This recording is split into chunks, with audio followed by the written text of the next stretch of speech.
about Oh, your 4-4 son? Do you do anything different with him? He luckily, when he was young, he's had some issues. He has bilateral Pert's disease where the top of his femur didn't form. Oh, okay. Luckily, it's worked out not too bad. He became severely ill when he was around 1.5 or 2, quite scary. Had to be rushed to hospital, had to be put in a drip.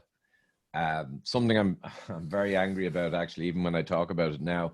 I had no idea at the time, but they told me that, oh, he has profound vitamin D deficiency. He's almost not registering. I thought, vitamins, what's that mean? So we were given vitamin D course, and I never thought about it too much. I just thought, you know, why would that happen? But I was so busy in work and I wasn't in this sphere. And a few years later, I researched vitamin D and I was so angry. Because You've got a great video on vitamin D too.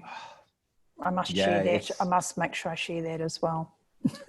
Oh yeah, if you Google vitamin D debacle, you'll find it. And it was a debacle because I talked to my mother about it after I'd researched it, and I said, "Remember, Liam had that issue," and she said, "Oh, the vitamin D, yeah." But she said, "Did he not get the drops?"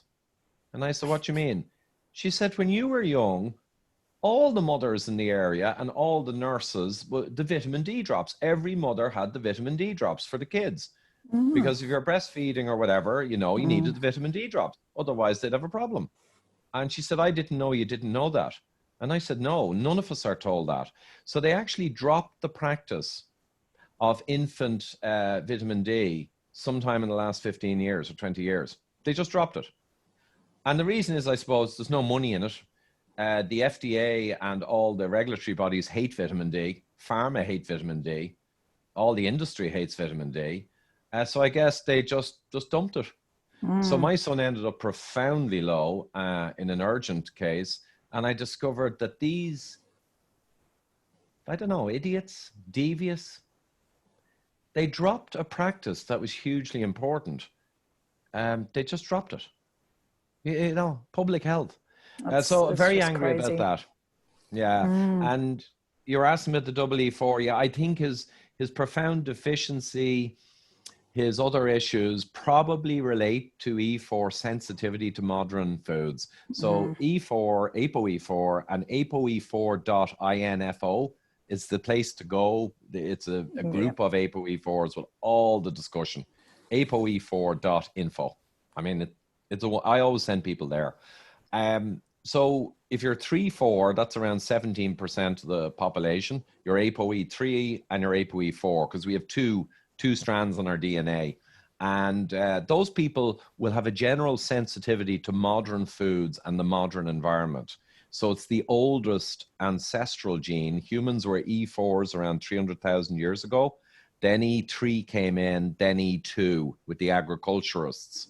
So if people view it as, if you're E4, more ancient human, it's great in many ways, very sharp guys and gals, but the problem is the E3-2 are a bit more adapted to the modern environment, the toxic metals, the processed foods, just a little bit more tolerance. So E4s can get inflamed very easy. Not all, some of them are fine. So they're sensitive. And if you're double E4, as you can imagine, a very high degree of sensitivity. So double E4s have 10 times the risk or more of Alzheimer's early onset. Whereas E3, E4s are only maybe 2 times. Yeah. So. And so that's where, really avoiding this kind of modern diet is so important. I mean, one of the questions I do have about it is it Dr. Bernstein that's the... Diabetes type 1, Dr. Bernstein. Oh, who's the doctor who's the Alzheimer's expert? Bredesen. It's a bit like Bredesen. Yeah. Bredesen. But I interviewed him. Right. Well, he talks about glugging down olive oil by the crate. And I'm like, well, they say you want to avoid saturated fat. So you go, well, if this is the most oldest gene, well, why would I want to avoid saturated fat? And then why would I want to glug down olive oil if it's got more saturated fat than eating some lamb or some beef? So I'm like, oh, well, I'll just keep doing, I'm 61, I'll keep doing what I'm doing and see what happens, I suppose. Susan, how dare you bring logic into this ideological argument? Yeah. But, you know, it's perfect. And if people want to hear this conversation, Mr. APOE4 is Dr. Stephen Gundry.